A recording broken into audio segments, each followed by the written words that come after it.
Il y a quelques mois, Netflix m'a envoyé une invitation plutôt excitante. L'idée était assez simple, m'envoyer aux États-Unis pour découvrir l'envers de la production d'une nouvelle série.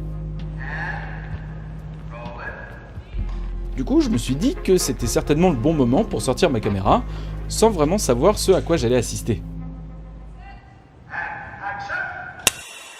Mais reprenons.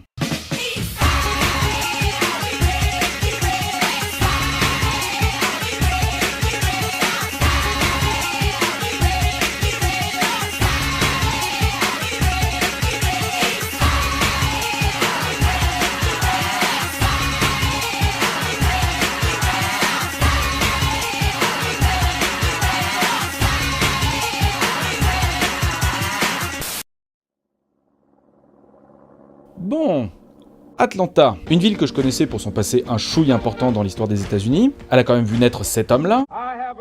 C'est pas rien. Mais l'État de Géorgie, et ça pour le coup je l'ignorais, est aussi connu pour son industrie cinématographique. Il a vu passer bon nombre de tournages de longs métrages, mais aussi quelques séries télé, dont celle-ci par exemple. Je pense que vous connaissez. Bref, c'est donc après de longues heures de vol que j'atterrissais dans un studio de cinéma, afin de rencontrer deux set designers responsables des décors d'une série se passant dans les années 80. Et comme je ne connaissais pas grand chose à ce métier, et que j'avais envie d'en savoir plus, j'ai tout simplement décidé de leur laisser la parole. Alors, ça se passe comment le métier de set designer? I had about 6 weeks prep, but we didn't have all the scripts at the beginning. Yeah. But we knew the story arc and the way the story is set. Our sets, our characters' homes, police station, our lab. We were pretty much locked into those locations. So even if I didn't know exactly what was going to happen, I would know that I needed, all the stuff for the police station, or clipboards and hazmat suits and things for the lab. So I could start to get all those together. And then as the scripts come in and they're in individual pieces that we need, then I can start to panic about those things.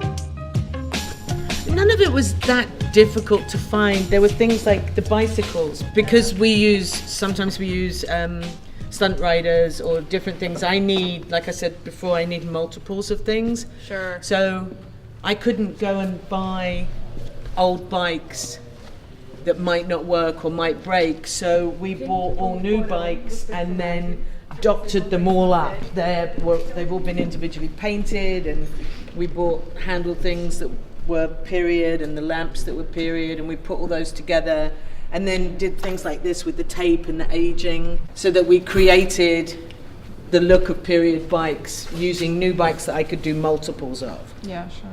Cool. Yeah, let's take a look. D'accord, donc en fait ce que je comprends, en plus de trouver que le métier de décorateur ça a l'air grave cool, c'est qu'il faut être sacrément attentif à plein de petits détails. Des détails qui vont jouer dans la création d'un univers cohérent. Mais du coup, ils se fournissent où ? Enfin, je veux dire, il y a des dealers d'objets rétro, ça se passe comment?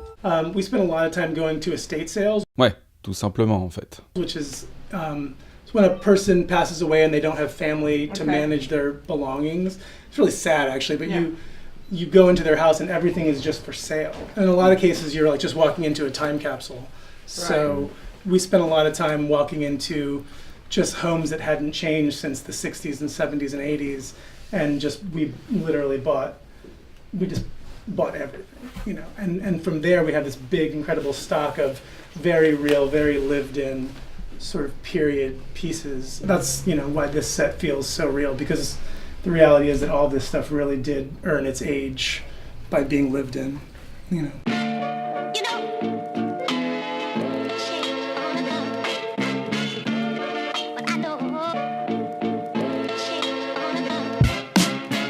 Du coup, on s'est remis en route. Pas le temps de traîner, on a quelques heures pour faire le tour du propriétaire et il reste encore des trucs à voir. Mais ces quelques premières minutes de visite m'ont permis de comprendre quelque chose d'assez central. La narration d'une fiction, qu'elle soit sérielle ou non, passe aussi par ses décors.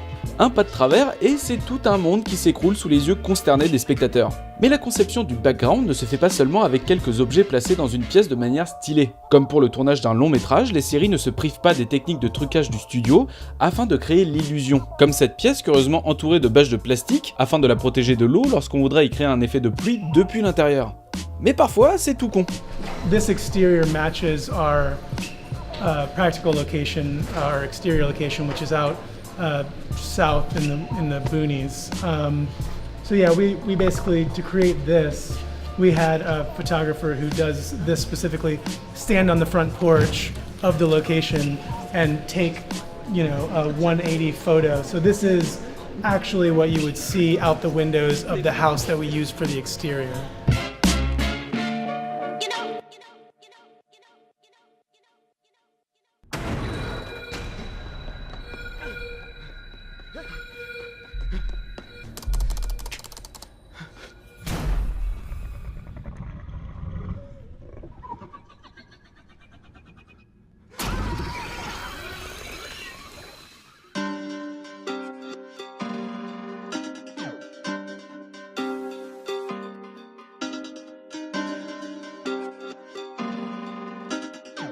This is sort of at the center of what went wrong. This is where our character 11, our test subject, is. She's put in this tank that amplifies her psychic abilities, and it's something that goes on while she's in this sort of psychic space that causes. She kind of comes in contact with this other dimensional creature, which causes this rift between our world and this other alternate dimension, which is ultimately what unleashes the creature and everything else that goes awry. Ouais, alors vous remarquerez quand même que c'est pas simple de parler d'une série alors qu'on n'a pas encore le droit de dire des trucs dessus, mais tant que je suis ici, j'en ai profité pour poser une question qui me titillait. Ce décor est certes très impressionnant. Plus impressionnant encore quand on sait qu'une bonne partie a été faite à la main. Pourtant, tout ceci reste finalement assez figé. Et à bien y regarder de près, ça sonne quand même un peu faux tout ça, non? Donc du coup, c'est quoi le truc pour rendre tout ça plus... plus vivant du coup? The first layer we do with all of this practical effects, and then once that's all, we shoot it this way, and then CGI goes in and they add a bit of dimension, and they add, I think, some motion as well to some of the tentacles. Although we do have, in a lot of places, there are bladders built in, so we have physical motion and all of this stuff. But yeah, there will be a good bit of CGI, particularly right here. This rift goes into another dimension, so there's this sort of undulating organic membrane that some of our characters pass through, which leads into the netherworld. Bon, même si le résultat final risque bien d'être impressionnant, ma question n'en était pas moins rhétorique. Sans vouloir faire de généralité, car il s'agit bien là d'une série parmi tant d'autres, il semble tout de même assez évident que bon nombre des décors passent par une phase de post-production plus ou moins lourde, en ajoutant à la prise de vue réelle un certain nombre de couches d'effets numériques. C'est ce qu'on appelle le compositing, et c'est d'ailleurs ce même procédé qui est utilisé pour un personnage un peu particulier de la série. It's always a really challenging thing though to wear a creature suit.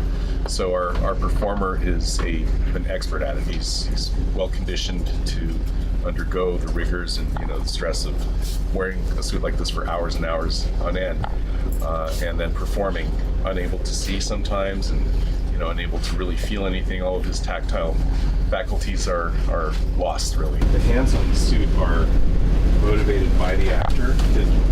Mark Steger's arms come out through these openings here, and he's wearing either black or green chroma key sleeves, and he operates the movement, the gross movements of the arms like this, while Claire and I operate the finger movement via remote control. These are animatronic fingers that this kind of stuff. So.